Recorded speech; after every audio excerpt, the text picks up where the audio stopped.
Praise the Lord everyone. सबको जय मसीह की। आइए मैं आप सभी के लिए उस पवित्र और सामर्थ्य वचन को पढ़ती हूँ जो वचन हमें परमेश्वर के दास अपोस्टल अंकुर यूसुफ नरूला जी द्वारा और परमेश्वर की दासी पास्टर सोनिया यूसुफ नरूला जी द्वारा दिया जाता है। आइए मैं आप सभी के लिए उस सामर्थ्य वचन को पढ़ती हूँ। विरोध के बदले विरोध न करें, जैसे कि पवित्र बाइबल मत्ती 5:38 से 39 आयत में लिखा है।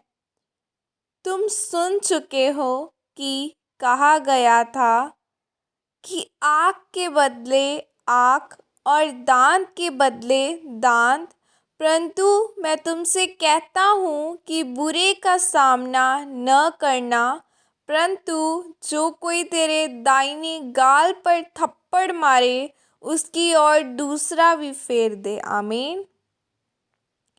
मेरे प्रियो, पुराने नियम में लिखा है कि दांत के बदले दांत और आँख के बदले आँख, पर नए नियम में लिखा है कि दुष्ट का सामना न करो, बल्कि भलाई से बुराई को जीत लो। अब क्या नए नियम में प्रभु यीशु मसीह बदल गए हैं? क्या वह एक सा रहने वाला परमेश्वर नहीं है? फिर पुराने नियम में परमेश्वर ने कुछ अलग और नए नियम में परमेश्वर ने कुछ अलग क्यों कहा है? मेरे प्रियो, अगर प्रभु यीशु मसीह पहले ही कह देते कि आँख के बदले आँख नहीं, दांत के बदले दांत नहीं, और अगर कोई तुमको मारता है तो तुम्हें उसके लिए सिर्फ प्रार्थना करनी है, और अगर इज़राइली अपने दुश्मनों का सामना न करते तो इज़राइलियों के सारे दुश्मन उनको मार देते और फिर प्रभु यीशु मसीह को आने के लिए कोई वंश न ही मिलता। उनका सारा वंश ही खत्म हो जाना था। फिर प्रभु यीशु मसीह इस धरती पर जन्म ही न ले पाते। इसीलिए परमेश्वर ने इज़राइलियों को बोला था कि आँख के बदले आँख और दांत के बदले दांत लेना। लेकिन जब प्रभु यीशु मसीह आ गए तो फिर प्रभु यीशु मसीह ने कहा कि अब कोई दांत के बदले दांत नहीं और कोई आँख के बदले आँख नहीं। अब प्रभु यीशु मसीह ने कहा कि अगर तुम विरोध के बदले विरोध करोगे, तुम अपनी आशीषों को खो दोगे।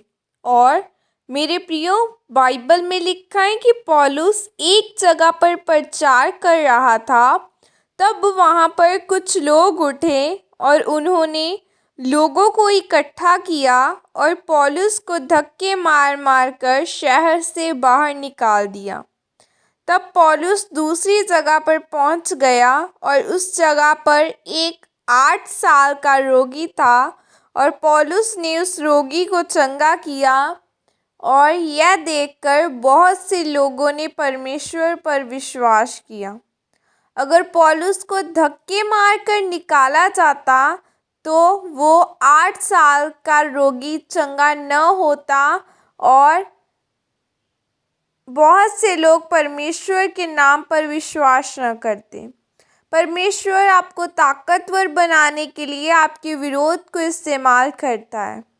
पौलुस चाहता है कि चाहे विरोध से, चाहे किसी तरह से, लेकिन किसी ना किसी तरह से मसीह का प्रचार तो हो ही रहा है। फिर लोगों ने पौलुस को जेल में बंद कर दिया। अब उसका मुंह बंद कर हो जाएगा, लेकिन उसने उस जेल में ही 6000 सैनिकों को बदल दिया और वह परमेश्वर की आराधना करने लगे। परमेश्वर कई बार जानबूझकर लोगों को आपके विरोध में करता है ताकि वो आपके विरोध में बोले और आप उन जगहों पर पहुंच सकें जिन जगहों पर परमेश्वर का वचन नहीं पहुंचा।